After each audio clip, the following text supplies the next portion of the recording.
오늘 저는 여러분과 함께 아브라함 시리즈 계속해서 함께 말씀을 나누는 가운데 나그네 대접이라는 그런 제목으로 하나님의 말씀을 선포하겠습니다. 아브라함이 이 나그네를 어떤 마음으로 대접했고 어떤 마음으로 손님을 접대했더니 아브라함에게 어떤 복이 임하였는지 이러한 부분을 한번 살펴보고자 합니다. 아브라함에게 어느 날 새 남자가 찾아옵니다. 아브라함이 자신에게 찾아온 그 나그네들을 어떻게 맞이했는가, 이것을 통해서 그리스도인들이 손님 접대의 덕을 통해서 어떤 복을 누리는가 생각해 보고자 합니다. 참으로 바쁘고 힘든 우리 이민 성도들에게 참 이거는 마음이 좀 부담되고 귀한 일이긴 하지만 어떻게 그 마음에 짐이 될 수도 있겠습니다만은 믿음으로 들어주시기 바랍니다. 아브라함 우리에게 손님 접대의 좋은 모범을 보여주고 있습니다. 여기에 등장한 이 세 남자, 이 나그네는 첫 번째 남자는 그 중에 한 사람은 하나님이세요. 혹시 예수님이신지도 몰라요. 예수님이 사람의 모습으로 구약시대 때 현현하신 그런 일들이 들어있습니다. 멜기세덱으로 또 나타나셨고 또 여기도 나타나시고 그리고 다니엘이 세 친구 그 용광로 속에서 있을 때 세 사람을 집어넣는데 분명히 그 용광로 불색에 네 사람이 있었어요. 한 분이 바로 예수 그리스도가 나타나신 것입니다. 여기도 보면은 우리 하나님이라고 이제 말씀을 하고 있는데 우리 예수님께서 나타나시지 않았는가 그렇게 이해를 합니다. 이런 말은 이제 좀 어려운 말로 앤스로포몰피즘이라고 신인 동형론이라고 이제 신학에서 말을 하는데 하나님의 이제 그 방법대로 하나님이 사람의 모습으로 나타났다 이런 이제 그런 장면입니다. 그래서 이 땅에 그 아브라함을 통해서 하나님께서 나타나셔서 역사하시는 그런 기록입니다. 하나님께서 나그네로 나타나셔서 아브라함에게 오신 것입니다. 우리 예수님께서 하나님이신 예수님께서 처녀의 몸을 입고 이 땅에 나셔서 이 땅을 구원하시기 위해서 오신 분 바로 예수 그리스도. 참으로 놀라운 기적이고 놀라운 인류의 그 역사를 통해서 히즈 스토리, 그게 히스토리입니다. 예수님의 이야기가 그 말입니다. 오늘 이 위대한 하나님께서 아브라함의 나그네로 찾아왔습니다. 나그네로 찾아왔는데 예기치 않는 시간에 예기치 않는 장소에 그리고 예기치 못한 모습으로 등장하고 있습니다. 우리 1절을 보시면 주께서 마므레의 평야에서 아브라함에게 나타나시니라. 지금 아브라함은 온 가족들 이스마엘과 그리고 온 남자들 그 종들에게까지 할례를 받고 이제 그 몸이 불편한 그런 상태에 있었는지도 모릅니다. 17장에 이제 그 하나님의 명령에 따라 그 할례를 99세에 받았다 했죠. 그리고 100세 때는 이삭을 주시겠다고 하나님 약속을 하셨던 그런 상황입니다. 그 마므레 평야에서 아브라함에게 나타나셨다. 그리고 날이 더울 때에 그가 장막문에 앉았다고 했습니다. 아브라함이 그런 상황 속에서 장막, 천막 앞에 문에 앉아서 이제 그 쉬고 있었습니다. 마므레 평야에서. 날이 더울 때 그러니까 아마 정오쯤이 되지 않았나. 이때쯤 되면은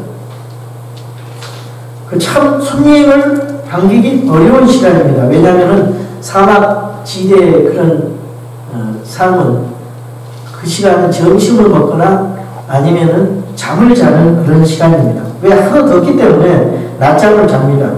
참 방기기 어려운 시간입니다. 왜 하필이면 이때를 택했는가? 하나님께서 테스트하는 것입니다. 가장 귀찮은 시간에 찾아온 손님을 아브라함이 어떻게 만드는가 보기 위해서 테스트하는 것이라고 볼 수가 있습니다. 우리는 일상에서 단순한 부분에서 우리 크리스찬들이 시험을 받습니다. 우리 하나님께서 여러분들에게 어떤 그 테스트하는 그런 그 시험을 주십니다. 네가 이럴 때는 어떻게 하는가 보자. 때로는 거지도 만나게 해주시고, 때로는 불안한 사람도 만나게 해주시고, 네가 그 사람에 대해서 어떤 마음을 가지고 어떻게 대하는가 보자. 네가 내 사랑을 받았고 내 은혜를 받았는데, 네가 긍휼히 여김을 받았는데, 네가 저런 사람들에 대해서 어떤 마음으로 긍휼히 여김을 받는 긍휼한 마음으로 대하는가. 이걸 우리 일상생활에서 우리는 얼마든지 테스트를 받고 있다고 볼 수가 있습니다. 그리고 예기치 않은 장소에 나타났습니다. 마을의 상수리 나무 숲을 그 근처에 장막문 앞이라고 했습니다. 하나님께서 제단이 아니라 성막이 아니라 장막문에 등장하신 것입니다. 우리 오늘 이 시간에도 우리 하나님께서 이 자리에 계십니다. 여러분이 집에 가시면은 가정에도 하나님께서 그 자리에 성령님으로 함께 계십니다. 여러분이 직장에 가셔도 하나님께서 여러분과 함께 계십니다. 학교에 가셔도 여러분 하나님과 함께 계심을 믿으시기 바랍니다. 안 계신 곳이 없이 하나님은 계십니다. 그래서 여러분의 일거수일투족을 바라보시고 여러분의 마음까지 다 꿰뚫어 보시면서 그래서 하나님 앞에서 우리가 살아가야 됩니다. 그것이 크리스찬들의 모습이 되어야 됩니다. 그런 마음을 가질 때 우리의 삶과 우리의 마음이 달라질 수 있습니다. 우리는 언제든지 하나님을 만날 수가 있습니다. 하나님은 어디든지 계셔요. 예배당도 계시고 골방에도 계시고 가정에서도 계시고 학교에도 계시고 언제든지 하나님을 우리가 만날 수 있는 것입니다. 그 예기치 못한 모습으로 오셨어요. 이 나그네의 모습은 세 사람이 등장하지만 세 사람 중에 한 분이 하나님이라고 했어요. 왜냐하면 그 뒤에 보면은 13절에 주어가 주로 바뀌어요. 주로 롤드. 그리고 이제 그 나머지 둘은 천사입니다. 천사는 항상 나타날 때 무엇으로 나타나냐면 남자로 나타나세요. 젊은 남자, 건장한 한 30대 초반에 그런 젊은 남자로 나타났습니다. 날개가 없습니다. 예수님 부활 때도 젊은 남자로 나타났어요. 이 자리에도 젊은 남자로 나타나고 있습니다.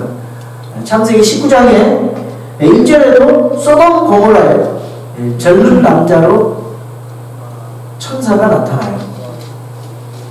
참 놀랍죠? 그 날개 있는 천사, 여자 천사, 아기 천사는 성경에 없어요. 그것은 사람이 만들어 놓은 거예요. 천주교에서. 성경에 보면은 젊은 남자, 아주 핸섬한 젊은 남자로 나타납니다. 그래서 이제 아브라함이 그 세 사람과 대화하다가 13절에는 그 주님과 대화를 해요. 두 천사를 대동하신 하나님이 나그네 모습으로 등장한 것입니다.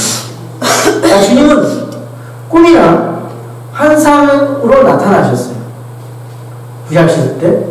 지금 오늘날에는 그런 식으로 나타나지 않아요. 왜냐하면 하나님의 말씀이 이미 완성되어 있기 때문에 그런 식으로 나타나지는 않습니다. 너무 꿈이나 환상에 거기 너무 많이 그 크레딧을 주면 안 돼요. 뭐 나타날 수도 있겠지만은 하나의 완전하신 말씀이 우리에게 있기 때문에 말씀으로 우리와 함께 나타나셔서 말씀으로 역사하시는 거죠. 그래서 이 꿈이나 환상에 나타나서 뭐 흰옷을 입고 뭐 금빛 찬란한 옷을 또 입고 수염을 기른 그런 하나님이 나타난다. 그거 기대하지 마시기 바랍니다. 그것이 잘못된 하나님일 수 있어요. 그래서 성경에 나타난 하나님을 우리가 믿어야 됩니다. 그리고 하나님은 일상에서 접하는 그런 친구로서도 나타날 수 있고 이웃으로서 나그네로 나타난다는 사실을 우리가 볼 수가 있습니다. 가장 평범한 모습으로, 가장 일상의 모습으로 나타나는 것입니다. 손님을 맞는 아브라함의 자세가 어떻습니까? 아브라함이 어떻게 손님을 맞이합니까? 아브라함은 정성을 다해서 맞이합니다. 2절에 보니까 눈을 들어 보라보니 보라 세 남자가 자기 곁에 서 있으므로 내가 그들을 보고 곧 장막문에서 달려가 그들을 맞이하고 몸을 땅으로 굽히고, 상당히 친절하고 공손하고 즉각적으로 맞이했어요. 그가 그들을 보고 곧 그랬습니다. 곧 장막문에서 달려가 그들을 맞이하며 몸을 땅으로 굽혀달라 했습니다. 아브라함이 저분이 하나님이다 그렇게 생각하지 못했을 수도 있습니다. 아브라함은 항상 그 믿음의 사람이기 때문에 그 세 남자들 보면서, 나그네들 보면서 조금 뭔가 다른 어떤 이상한 힘세를 느꼈을 수도 있어요. 그런데 그분이 하나님이신지는 하나님이 몰랐는지 확실치는 않지만 아마 몰랐었던 것 같아요. 그러나 이 아브라함의 마음이 너무 또 선하고 그래서 또 친절해서 반갑게 손님을 맞이했습니다. 만약에 아브라함이 시원찮게 그냥 성의 없이 만났다면 그분이 하나님이셨는데 얼마나 후회가 됐을까요? 참 우리가 모든 일을 할 때 로마서 12장 13절에도 그런 말씀이 있어요. 성도들의 필요에 따라 나누어 주며 손님 대접하기를 힘쓰라, 그런 말씀이 있더라고요. 그러니까 이 다른 사람들의 필요가 뭔지를 이렇게 나만 생각하지 말고 다른 사람들의 필요가 뭔지 그걸 둘러보면서 우리가 서로 격려해주고 도와주고 살아가는 마음, 참 아름다운 우리 교회의 모습이라고 생각이 듭니다. 우리가 교회에 출석하고 또 예배 드리고 또 만나고 이런 것도 좋지만 가정에서 또 나그네 손님을 대접하는 것도 중요한 헌신의 모습입니다. 가정교회라고 있습니다. 또 셀 처치라고 그런 게 있는데, 가정교회 보니까 이제 각 주일날은 다 교회에서 모입니다. 그런데 각 지역에 목자들이 있어요. 그 목자들에게 그 주변에 있는 불신자들 또는 신자들을 이렇게 그 목자가 좀 힘이 들지만 초청을 해가지고 식사도 같이 나누고, 그래서 이렇게 교제를 하는 거예요. 그래서 자연스럽게 그들에게 예수 그리스도의 복음을 증거하고 친해져서 이제 교회를 데리고 와서 함께 이제 교회가 성장하는 그런 교회가 이제 가정교회라고 하기도 하고, 또 다른 셀교회라고, 셀처치라고 그런 말을 합니다. 그건 뭐냐면 교회 전체를 생각해서 내가 주님 앞에 섬기는 거예요, 목자로서. 그래서 자기 가정을 오픈하고 열어서 가정에서 밥을 먹이고 또 좋은 세상 얘기도 서로 나누면서 교제를 나누면서 또 식사하면서 또 자연스럽게 복음도 전하면서 교회로 이렇게 인도하는 그런 교회들이 많이 있습니다. 교회나 가정에 찾아온 손님이 있지 않습니까?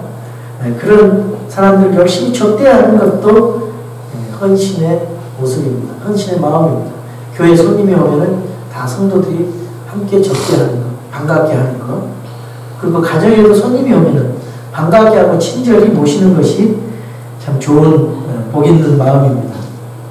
그래서 이게 얼마나 중요한지 디도서 1장 7절에서 8절에 보니까요. 그 교회 지도자, 그러니까 그 목회자의 자격 중에 하나가 손님 접대에 대한 말씀이 있습니다.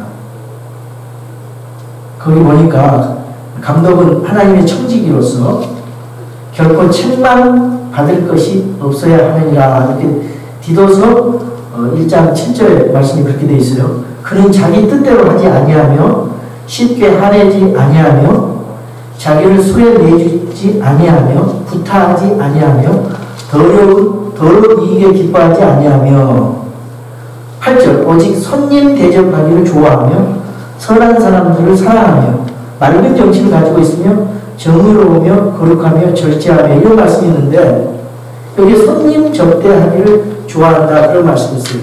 우리 마음속에 손님 접대하는 여건은 아니지만 너무 이민생활하면서 바쁘고 일주일에 6일 동안 일하시잖아요. 여러분들 아침 일찍부터 저녁 늦게까지 언제 손님 접대할 겨를이 있겠습니까?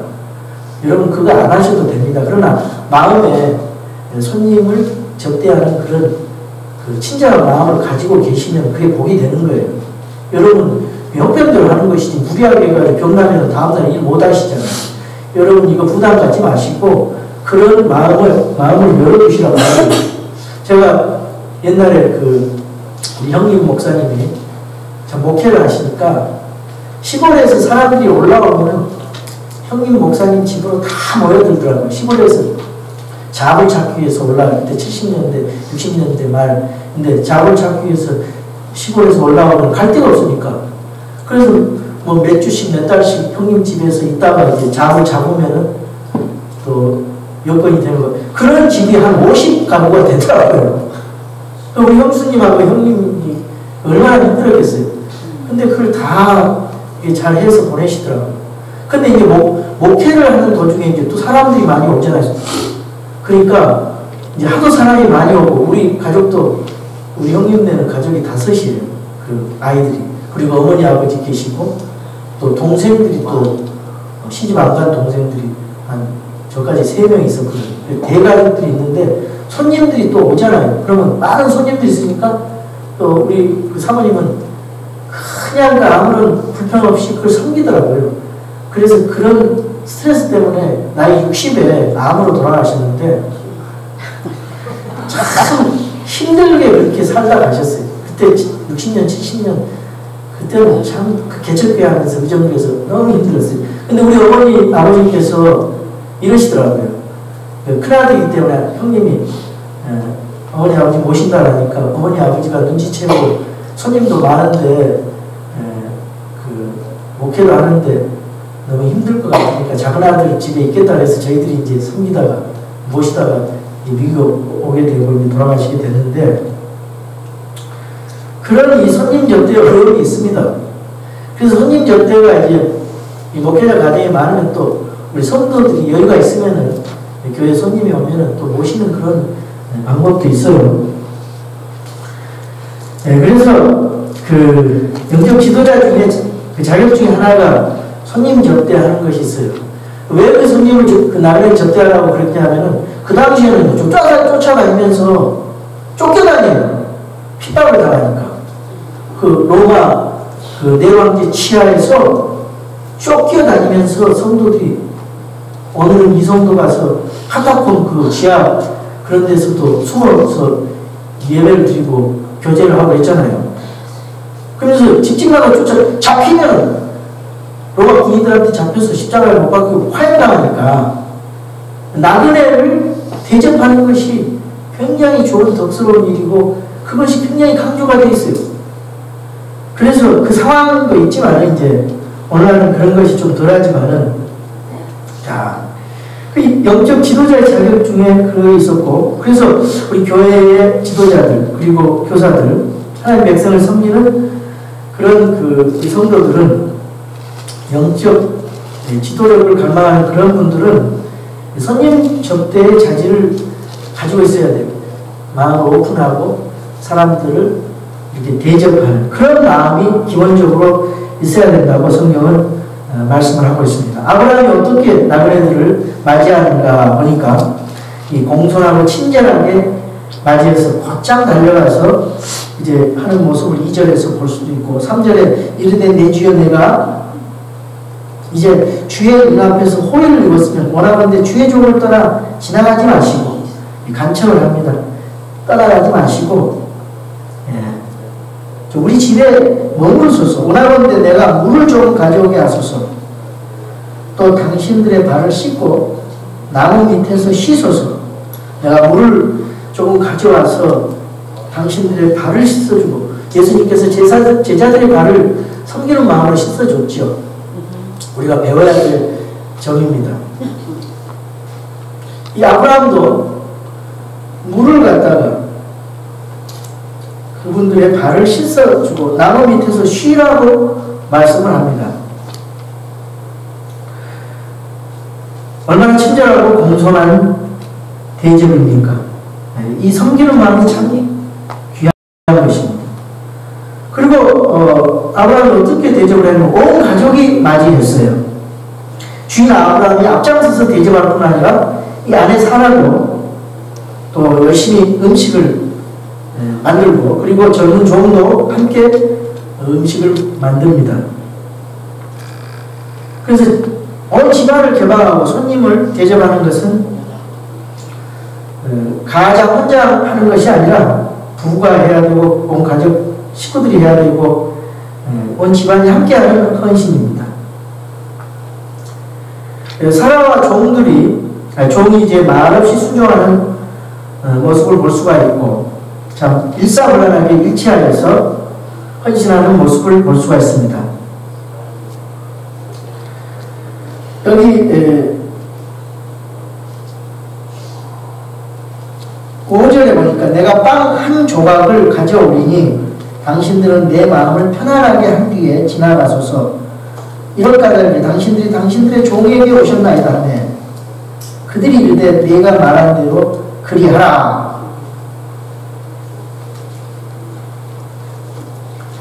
아브라함이 급히 장막으로 들어가 사라에게 이르러 말하되 고운 가루 3세알을 속히 준비하고 반죽을 해서 하루에 납작한 빵을 구하고, 아브라함이 또 솥대로 달려가 연하고 좋은 송아지를 취해 젊은이에게 주니 그가 급히 요리하니라.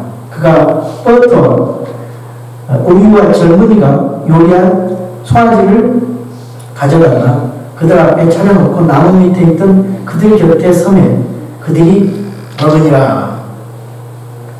참 아브라함이 자기 집 문을 열어 나그네를 대접하고 그들에게 또 사랑으로 친절하게 대접하는 아름다운 모습을 볼 수가 있습니다. 이러한 모습들은 초대교회에서도 있었습니다.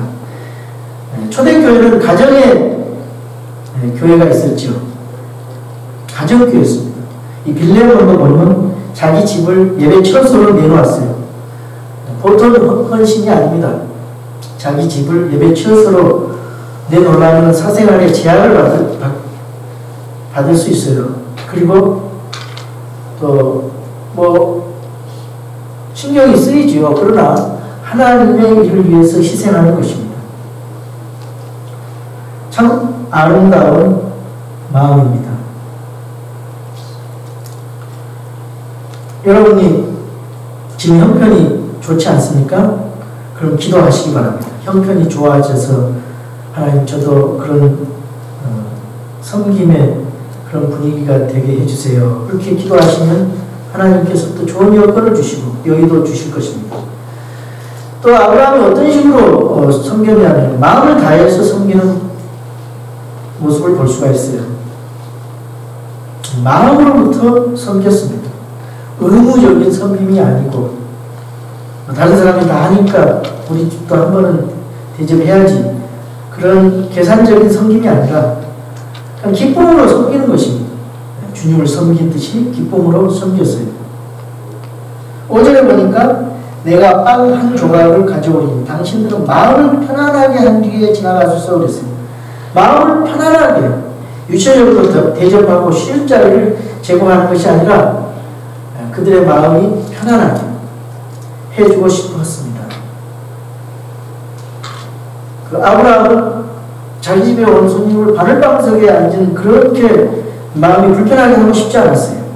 영어로 보면은 마음 놓으시고 푹 쉬세요. 손님을 왕으로 생각하는 그런 영어 그런 단어들이 있습니다. Be my guest. Be my guest. 편히 쉬세요. Help yourself at home. 당신의 집처럼 쉬세요. 이렇게 이제 하는 말이 있어요. 그런데 이분이 하나님이셨어요. 그리고 천사를 대접했어요. 그래서 히브리서에 보면요, 이런 말씀이 있어요. 히브리서 13장 1절에서 2절에 보면 형제 사랑을 지속하고 나그네 대접하기를 잊지 말라 그랬습니다. 이로써 어떤 자들이 알지 못하는 가운데 천사들을 대접하였느니라. 이 아브라함을 두고 하는 말입니다. 그 당시에 굉장히 핍박이 심했을 때 나그네 대접하는 것이 중요했었거든요. 그래서 이렇게 강조하고 있는 거예요. 이게 아브라함이 받은 복이었습니다. 영국 여왕이 어느 시골 지역을 이제 지나가게 되었는데 갑자기 소나기가 쏟아졌습니다. 그래서 바로 옆에 보니까 어떤 집이 있어요. 그래서 이 여왕의 신하가 가서 우산을 좀 빌려달라고 그랬는데 우산이 2개가 있어요. 하나는 새 우산이고 하나는 흑우산. 근데 흑우산을 줬어요. 그 다음에 신문에, 이게 이제 20세기 초에 난 기사예요. 신문에 영국 여왕이 어느 지역을 시골을 지나갔다 그 기사가 뜨니까 이 주인이 그 지나간 사람이 영국 여왕인 줄 알고 얼마나 후회를 했는지, 참 그런 일이 있었다고 합니다. 그래서 마음을 다해서 나그네를 섬기는 것이 참 중요하다. 자, 그래서 이 아브라함은요, 손님을 대접한 후에 어떤 복을 받았는가? 계속해서 그 말씀이 나오는데, 알지 못하는 가운데 천사들을 대접했다. 그런 그 말씀으로 이렇게 히브리서에 나오고요. 그 다음에 자기 문제 해결을 받았습니다. 하나님과 천사들을 대접했을 뿐만 아니라 자기 문제 해결을 받은 거예요. 손님 접대하고 있는데 하나님이 물어보세요. 네 안에 사례가 어디 있느냐? 그러니까 9절에 보니까 장막에 있나이다. 9절을 보겠습니다. 그들이 그에게 이르되 내 안에 사례가 어디 있느냐 하니 그가 이르되 보소서 장막에 있나이다 하며 10절 보세요. 그분께서 이르시되 생명의 때를 따라 내가 확실히 내게 돌아오리니 보라 내 안에 사라에게 한 아들이 있으리라 하시니라. 사라가 그의 뒤에 있던 장막문에서 그것을 들었더라 그랬죠. 예. 사라에게 한 아들이 있으라. 이거는 내내 하나님께서 하신 말씀이에요. 아브라함에게 나타나서 항상 하나님은 25년 동안 너에게 한 아들이 있어. 너에게 아들이. 근데 사람은 믿음이 없으니까 자꾸 웃어요. 웃었습니다. 장막문에서 듣고 웃었어요. 내가 늦고 여인들의 관례도 멈추었고 그 무슨 아이를 갖습니까? 그러니까 하나님께서 뭐라 그랬습니까? 믿음 없는 사례에게 11절에 이제 아브라함과 사라는 나이 많아 연로하고 또 사라에게는 여인들의 관례했다는 것이 멈추었더라. 그러므로 사라가 속으로 웃으며 이르되 내가 늙었고 내 주도 늙었은즉 내게 즐거움이 있으리요 하매 주께서 아브라함에게 이르시되 어찌하여 사라가 웃으며 이르기를 내가 늙었거늘 정말로 아이를 낳으려 하느냐? 주에게 너무 어려운 일이 있느냐? 주에게 너무 어려운 일이 있느냐? 생명의 때를 따라 내가 정한 때에 네게 돌아오니 사라에게 한 아들이 있으리라 하시니 하나님은 계속해서 사라에게 아들이 있으리라 사라에게 아들이 있을 것이다. 그런데 안 믿어요 사람들이. 그때 사라가 두려워서 부인하여 이르되 내가 웃지 아니하였나이다 하니 그분께서 이르시되 아니라 내가 웃었느니라 하시니라. 여러분 17장 17절에 보니까요, 아브라함도 웃었어요.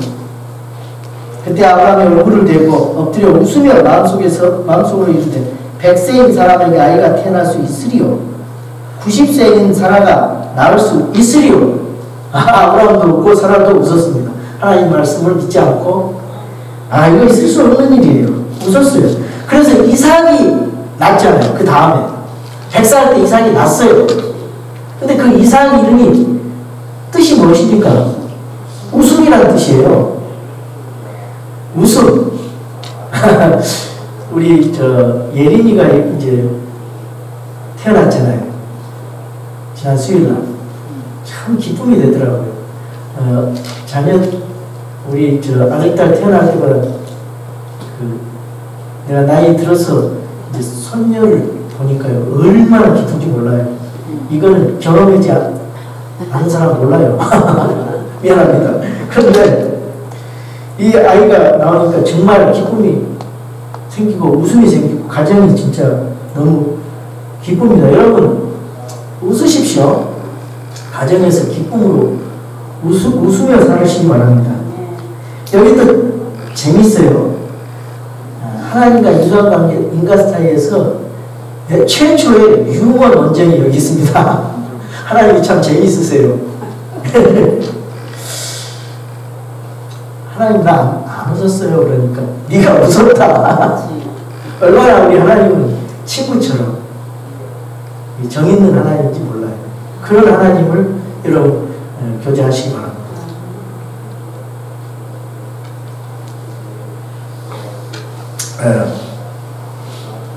아브라함과 사라는 자기들이 감당하지 못할 그 문제가 있었잖아요. 나이가 늙어가지고 어떻게 아이를 갖는가. 근데 손님 접대를 함으로써 아들이 낳는 그런 문제 해결을 받고 복을 받았다. 그랬습니다. 여러분 문제가 있으니까 그 문제에 빠지지 말고 하나님의 언약의 말씀을 붙드시기 바랍니다. 그리고 여러분 문제에 빠집니까? 그럴 때는 나보다 더 큰 문제를 빠진 이웃들을 보살피시기 바랍니다. 그러면요 문제의 굴레에서 해방받을 수 있어요. 여러분이 연약한 자들을 보살피고 섬기면요 내 문제가 작게 보여요. 그리고 내 걱정과 고민이 얼마나 사치스러운 것인가를 또 깨닫게 됩니다. 그러니까 나보다 못한 사람들을 섬겨보세요. 여러분에게 기쁨이 있고 삶의 의미가 있어요. 그래서 선교지에 가보라는 거예요. 우리 청년들이. 내가 이 미국이라는 땅에서 사는 것이 얼마나 큰 복인지 선교지에 가보면 그 사람들이 어떻게 먹고 자고 옷 입고 있는지가 보여요. 나는요 선교지에서 선교사들을 만나면서 그런 얘기 들으면요 그 못 쓰는 옷을 그냥 버릴 수가 없어요. 그냥 쓰레기통에 버릴 수가 없어요. 왜냐하면 그 마음이 계속 나를 북한의 동포들도 생각이 나고 어떻게 전달을 할 수가 없어요. 그래서 또 옷을 또 모고 가는 그쪽에다 꼭 가서 버려요. 누가 쓰레기통에 버려놓으면 그걸 꺼내다가 봉지에다 넣어가지고 그걸 버립니다. 그냥 버리지를 못하겠어요. 내가 어렸을 때 어렵게 자라서 버리지를 몰라요. 물건 버리지를 못해요. 근데 그런 선교지의 사람들을 보면은 버릴 수가 없겠더라고요. 어떻게든지 이 물건이 나눠져서 그 사람들에게도 사용됐으면 좋겠다. 그래서 이제 히스패닉 지금 산에서 텐트 치고 자는 사람들 목구가 곰팡이가 있어가지고 그렇다는 거예요. 추워서 떨면서. 제가 차 뒤에 있던 모자, 장갑 있던 거 다 꺼내놨어요. 집에 있던 가죽 장갑 뭐 이런 거 다 꺼내서 목포도 갖다 주려고. 내 마음이 너무 괴로워서.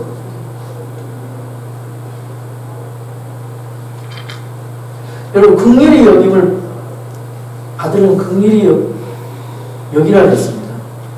자신에게 다 복이 되는 겁니다.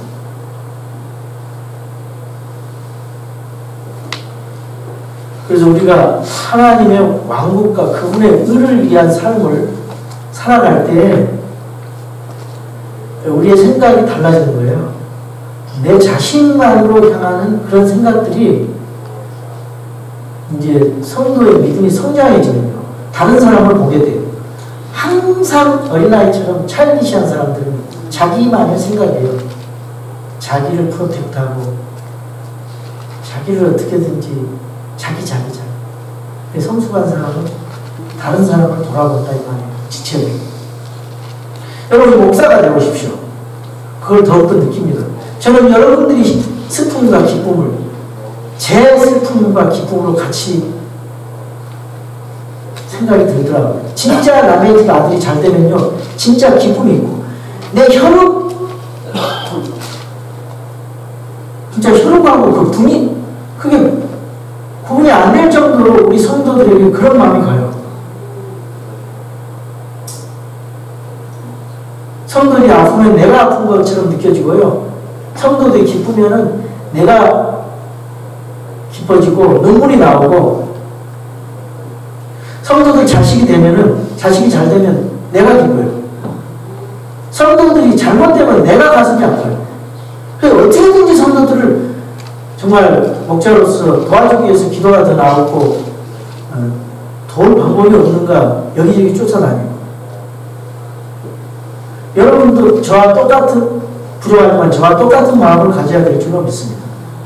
그래야 아름다운 교회, 좋은 교회가 되고 주님이 기뻐하시는 교회 될 줄로 믿습니다. 그리고 아브라함이 복을 받았어요.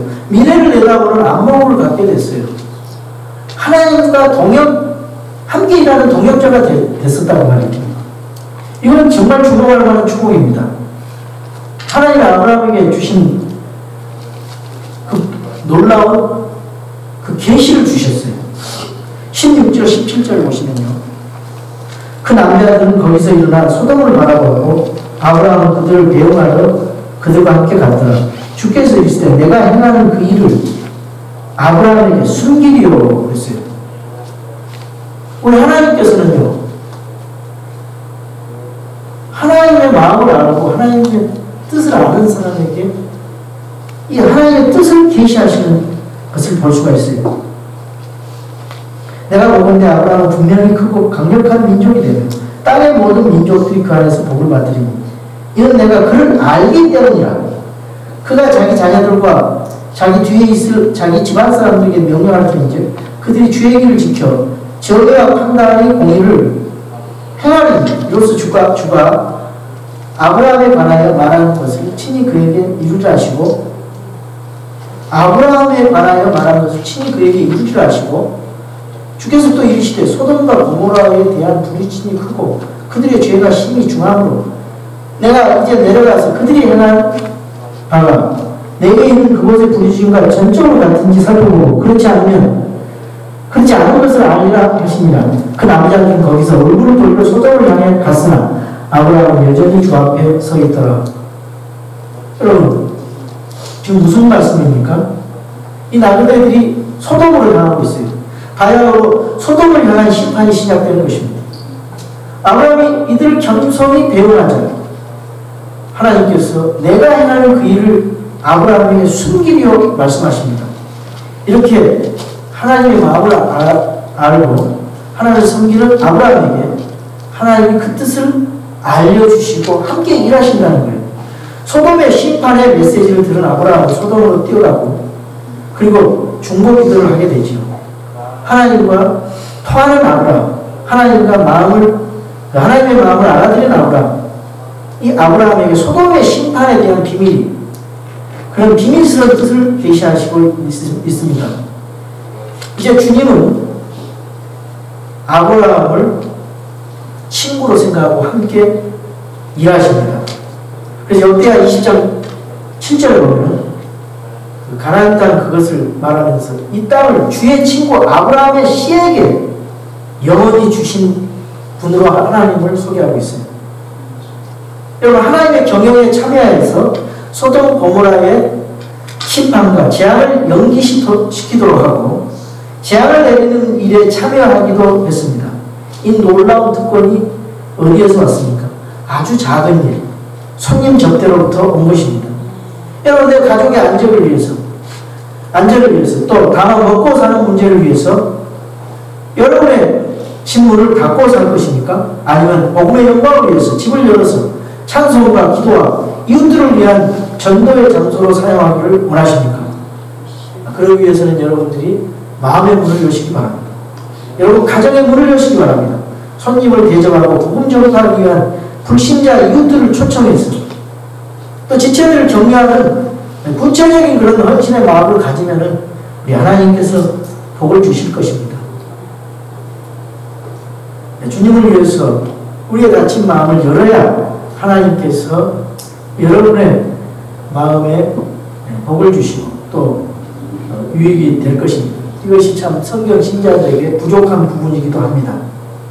여러분 집이 작아서 고민이 되십니까? 큰 집 주시도록 기도하시기 바랍니다. 먹고 사는 일에 걱정이 되십니까? 여러분 기도하십시오. 하나님의 왕국과 그분의 의를 위해서 그리고 복음을 위해서 주님의 일을 위해서 집을 개방했던 아브라함과 초대교회의 성도들처럼 분명한 목적을 가지고 기도하시기 바랍니다. 그럼 하나님께서 헌신하고 섬길 수 있는 마음과 여유 있는 그런 여건을 허락해 주실 것입니다. 손님 접대는 때로는 귀찮고 땀을 흘려야 하는 일이고 쉬운 일이 아닙니다. 그러나 섬기려는 마음조차 없으면 점점 닫혀지고 우리의 믿음이 작아지는 것입니다. 주님이 말씀하십니다. 배고프고 목마른 자의 모습으로 내게 찾아와 문을 두드리는 이웃들을 섬기는 모습을 기억하신다 그랬어요. 주님 언제 주님이 배가 고팠습니까? 언제 너희가 나에게 맛을 것을 줬는가? 이렇게 주님이 말씀하실 때 뭐라고 말씀하십니까? 배고픈 자들에게 한 것이 바로 내게 한 것이다. 이렇게 예수님께서 말씀하셨어요. 여러분 전혀 부담 갖지 마세요. 오늘 하신 저의 말씀. 여러분의 마음을 키우시라 그 말입니다. 힘들고 어려운데 어거지로 했다가는 안 돼요. 기쁨으로 여유있게 하나님 그런 마음 주세요. 나도 섬기고 싶네. 그 마음에 하나님께서 복을 주신다 그 말이에요. 참 이런 사랑의 마음을 나누는 섬김과 헌신이 필요한 시기입니다. 우리 하나님께서 바쁘지만 이런 여유와 상황에 복을 주시기를 주님의 이름으로 축원합니다. 다 같이 일어나셔서 찬송과